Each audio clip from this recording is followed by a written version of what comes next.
More stories of seemingly random violence happening out there as police in Paris have to shoot an attacker in a very odd situation. Also, we had more pixels being spilled on the pharmaceutical company Mylan dealing with the outcry over the EpiPen and its totally high price.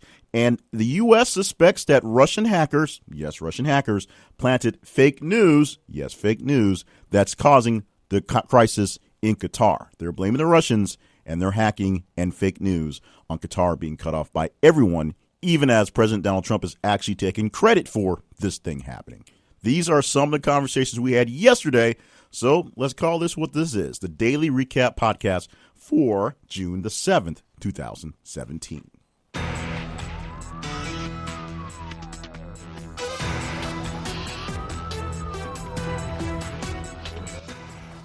And welcome to the podcast. My name is Jacob Van Payne, the host for this podcast and the moderator for all the conversations that we have via thisistheconversation.com, the website that hosts the best conversations, that's the best topics, trending, and sometimes a bit obscure with the best conversationalists. That's you people out there in the world via the internet. Thank you so much for joining us for all our conversations in real time via the Twitter, @_conversation, via the Facebook. Find us at This Is a Conversation, and at our website, thisistheconversation.com. Thank you for stopping by the website, by the way. Lots of great responses to what we have going on out there, including plenty of great new signups for the Conversation Survey Panel. Now, if you don't know what that is, you go to the page on the website, thisistheconversation.com/survey panel, and you fill out a short survey that looks for your interests, things you'd like to talk about, things you're interested in, things you would answer questions about.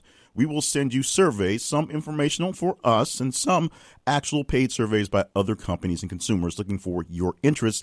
And if we send you a survey, there's no qualification. You're in there. You're done that. Just do the survey. We'll pay you directly via PayPal, just like that. We won't get you rich, but, a little extra change in your pocket is always a great thing. As we said, this is theconversation.com/survey panel, and get yourself in the panel. Now, let's get on with the show and the conversations that we had for all day yesterday. Our first message that we talked about yesterday was Hank Williams Jr. and him returning back along with his Roddy Friends, or at least the soundtrack of the Roddy Friends, for the Monday Night Football theme song. Now, we said yesterday, 6 years ago, because of some not so nice comments against the current president at the time, Barack Obama, the landscape was a bit different, and this man was axed from the job of playing a recorded track every single week. Although we did get Faith Hill for NBC's version, we didn't have Hank Williams with the original song that turned into a actually great anthem to kick off a football game, even if more people aren't watching Monday Night Football than they were in years past. Now, Hank Williams will be back into the set for a brand new refreshed Monday Night Football, which begins this upcoming season. Germany makes a move to get troops out of the ISIL bases that are fighting in Turkey. Let me restate that because that was a little confusing. Germany is moving troops that are fighting ISIL from Turkey's air bases. That makes more sense. Germany's having some issues with Turkey. A lot of people are having issues with Turkey. We talked about Enes Kanter having issues with Turkey, and he's from Turkey. But Germany's doing something that's a bit unprecedented in the fight against ISIS. They are moving the troops that are stationed in Turkey that are doing their air defenses and some of the ground things there that are using Turkey as a base of operations for planning, and moving the troops out of the area. Now, we've been talking a lot about the different treaties and different allies and things in the fights we're having going on right now. A lot of it on a national spot for the Americans, because our current president, Donald Trump, apparently is not getting along very well with our natural allies or our long-standing allies, and making new friends with people who have not actually been allied with very often, which is sort of our problem. It becomes a bigger problem when there's no real focus on the forward thinking on who the enemy is and who you have to align yourself with. So now that Turkey is dealing with its own political issues on its own, Germany, which is starting to step up in the game of taking over sort of the European relations, trying to be the main dog in the main fight, is stepping out of Turkey for the fight against ISIL. Not necessarily stepping out of the fight against them, but stepping out of Turkey as a base of operations, at least at their air bases. Yesterday in Paris, police had to shoot an attacker who went after a police officer with a hammer in Paris. Weird, odd, strange, but in the week that's had so much random terror, and of course the terror continuing over in in London, where they had their third attack in about 3-4 weeks. It's just getting amazing the things that are happening around the world. This one seems to be a totally unrelated, just crazy thing that happened. But Paris police did have to deal with a bit of a shocking incident for yesterday where a man with a hammer went after an officer and he had to be shot, had to be killed to be restrained. Vodafone, which is a very popular cell phone service across the pond over there in Europe, is stopping something and hoping will make a message. It's going to stop putting ads that appear on fake news and hate speech sites. Now, this is not something they're necessarily paying money to be on hate speech sites, but if you know anything about internet advertising, the biggest way to make this thing work is you just buy a blanket license to put your ads on anything that's related to something that you might be into. And a lot of times what they do is they just put a big ad, put a bunch of money into a site, and if a person from a certain area clicks on that website and they happen to have an interest in cell phones, then they'll start sending them Vodafone links, whether they actually are Vodafone customers or not, whether they actually care about it or not, whether they're looking for that Vodafone stuff. They just happen to see internet, cell phone, you're in this area sells Vodafone, bam, we're going to send you lots of these ads. That's the way a lot of these things work. And so it's the randomness of the way internet search works and internet ads work is how they're getting these things. Well, if anybody's just on any general hate site, for example, and the cookies find out that they're a person that's a prime customer for Vodafone phones, they'll start selling ads there, start putting them there, and Vodafone pays for them if somebody gets that. Well, you can specifically block certain sites and certain things if you want to, and that's what they're doing. They're blocking the sites that are publishing these fake, weird news stories that make a lot of money, believe it or not, from people just going there and getting the impressions from the big-time sponsors. So they're going to try to cut off the head of the snake, if you will, by cutting off some of the funds that they get from just benign searches and benign ad buys. We'll see how well that works. It probably won't be as effective as you would think it would be. Probably won't be, won't kill too many major sites, but it may strike a blow to the minor people trying to get into the game. And of course, it does send a statement that they're not going to stand for the fake news and the hate speech. 16 states across this nation, including Texas, asked the Supreme Court to actually revive Trump's travel ban because they think it's legal, they think it's good, and they think we need it. Texas being the lead state in that listing of 16 that want the Supreme Court to actually overturn the rulings by the local courts, the district courts, saying that the ban is unconstitutional and just flat out wrong. We will see whether the Supreme Court, when they actually hear this case, will do that. We already know that Donald Trump's not happy with the actual travel ban as written that was presented to the Supreme Court by the Department of Justice. He believes it's watered down and weak anyway and wants the real ban put in place so they can get the real ban passed. We'll see what happens. In news from people so famous we just can't ignore it, George and Amal Clooney have welcomed their twins into the world. Their names are Ella and Alexander. That's all I know. It's really all I care to know. But the fact that it popped up and it went crazy on response meant that it was something that all you guys out there really want to know about. George Clooney, who, of course, no longer the world's most eligible bachelor, married to a civil rights attorney of all things, is settling down and settling down well. And, of course, being an older dad, if he needs some tips on child stuff, he can call me anytime he wants to, as, we're dealing with now the 5-year-old and, of course, the 21-year-old. So I got 2 stages. Of course, he probably will call one of those other famous guys with kids. We'll see how that works out. Sean Spicer returned to the podium for the press briefing for the day and gave a bit of breaking news, or at least clarifying news, to the press. In a question about Trump's tweets on whether they are official statements, basically, can we take them into account as something that's real as opposed to just somebody popping off? Spicer said that Trump's tweets are, quote, considered official statements by the POTUS, unquote. So if Donald Trump tweets something, and remember, he tweets from his personal Twitter account, Real Donald Trump, at Real Donald Trump. It's not the White House account that President Obama had that was monitored by people that was really just sending out random stuff that was, pro the government stuff and just random promotions on Obamacare for the most part.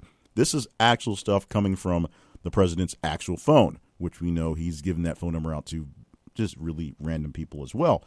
But Sean Spicer tells reporters, and so this will come back tomorrow in a story. It didn't make the listing yet, but some breaking news that's happened today, one of today's conversation that's already picking up. We'll talk about this a bit more tomorrow. Anthem Insurance will leave Ohio's Obamacare insurance market in 2018, period.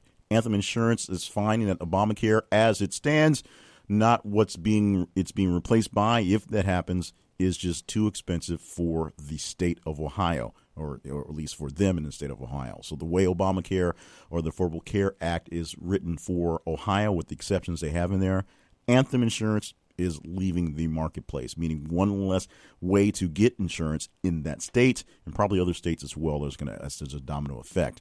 That's the biggest issue with Obamacare, is while it does give coverage to pretty much everyone, the issue with coverage to everyone means who's going to pay for all this stuff. And right now, the way the medical system works, we'll get to a story on that in just a bit. The way the medical system works, it floods to a lot of people who are well deciding to pay the penalty for not jumping into the pool, as opposed to paying an extra bit of a fair share to keep other people well. We'll see how well that one is going to work out for a bit. We had a story yesterday that came out that basically was more complaints, more arguing, more hand-wringing about Mylan, the pharmaceutical company, and their high price of the EpiPen. Now, if you are a person who suffers from allergies or knows someone who does, you probably need to know that EpiPen was something that's pretty prolific along the lines of people with allergies. My wife is allergic, and she used to have an EpiPen fairly often around the house because they used to be about $57, and she rarely had to use it. It was just there. Now they're about $600 a pen, when the actual cost of the medicine inside of a pen is about $1 or $600 a 2-pack of pens, and the cost of the medicine inside of one pen is about $1 worth of manufacturing costs. Now, what does that mean? Well, we talked about Mylan giving the CEO a $98 million bonus for this year. So that means people that have to buy these pens are buying them and paying the markup and getting lots of money for the company. This is a problem that we've had that also is an issue with the Obamacare stuff, because a lot of the things that are done is the prices of things are jacked up by pharmaceutical companies, and they're paid for by the insurance companies, and the premiums and the extra costs are rolled over into the consumer, the people who actually have to pay the things. So whether you have to buy an EpiPen in this example outright and pay $600 for a pack of 2, or if your insurance does cover it, that means you have pretty high deductibles and pretty high premiums to make sure these things are covered. Along the way, when the deal is the drug itself is only about $1 worth. And for most people, the EpiPen is a backup safety. Most of these things don't go unused. They go to the expiration date because they're there as a backup, just in case a person has a reaction. A very sad story that we got some information about late last night. A 2-year-old ends up shooting and killing his 7-year-old cousin in southeast downtown Nashville yesterday. Not a lot of details were put out for that one. It was basically a local story that got some news and got some trending topics, so we put it out there as to see if we got some response to it. We did get a good bit of response to it, but not a lot of local comments into it, because it was a sort of a localized story, I should say. Not a lot of national comments, because it was a localized story. We'll see how well it comes out in the top 10. I doubt it'll make the top 10. We'll see how well it comes out in the wash with all the stories as they rank for the week. Uber fired 20 people over the last couple of days over sexual harassment issues. Now, these are people that have had some sort of sexual harassment or racial harassment, some sort of case filed against them via their HR at Uber, sort of clearing house of the people who are causing trouble. This is not a part of the larger scope, the large sexual harassment suit that was put on by the lady who left the company a couple weeks ago and wrote the big letter on why Uber is such a crappy place to work. So there are actual bigger suits that are in place, but these are smaller cases, individual cases that have nothing to do with the other case. So they can't use these as either character as Uber's getting better or character as Uber was so bad. These are going to be not admissible in the evidence in the real case. And our first message of the day, which I don't have full information on, we'll get more information as we get through. There's a lot of breaking news this morning that, of course, deals with Trump. But there were 2 assaults in Iran, in Tehran this morning, late afternoon this morning for us here in the States. One was shots fired in the Iranian parliament. The other ones were shots fired inside a shrine in Tehran. So there's all sorts of craziness, random or not, essentially going on around the world in big-time news when these things pop up. That was the first conversation we put out today, so we'll hopefully have plenty more to talk about that tomorrow morning as it opens up tomorrow's batches of conversations. So that's our podcast for the day. Thank you so much for being a part of it right here, and, of course, the conversations live as they happen, so we know how much response things go to. Oddly enough, the Paris shooting was the most responded to story of the day. It was by leaps and bounds, by about 250% or so over the next couple batches of stories that were pretty tight. So thank you so much for being involved in that one. A very early story that a lot of people saw some interest in. You can get your response by just reacting to the comments on Facebook and on Twitter and giving us actual comments at our website for the stories. So on Twitter, it's th_conversation. Just click the link and take a look at it. Interact with the hashtag. That's all you need to do so we can see that you're responding to it. For Facebook, just like it. It is This Is the Conversation. And our main website, of course, thisistheconversation.com. Stop by the website sometime and check out our sponsors page and see the great sponsors that we have hooked up with to help you get some things done and to help us keep the lights on for the podcast and the website and some other things going on. It takes a little effort. It takes a lot of work, and the manpower behind it are some very, I can tell you it's sometimes working with me is a thankless job. And the only way I can thank people is give them a little cash. So we make things happen because it's a business. So we have to keep things going. Check out our sponsors page, thisistheconversation.com/sponsors, and see if one of our sponsors can help you do something, get something done today. For more information about my other projects, visit my website, jclevelandpayne.net. And here is where I thank you. I thank you lots of times. I thank you really so much here for being a part of all our world, all our conversations, and this podcast. We'd like you to subscribe. We'd like you to leave comments. We'd like you to tell a friend. And we'd like to make sure you're listening tomorrow as you recap all the conversations we had from today in our daily recap podcast from This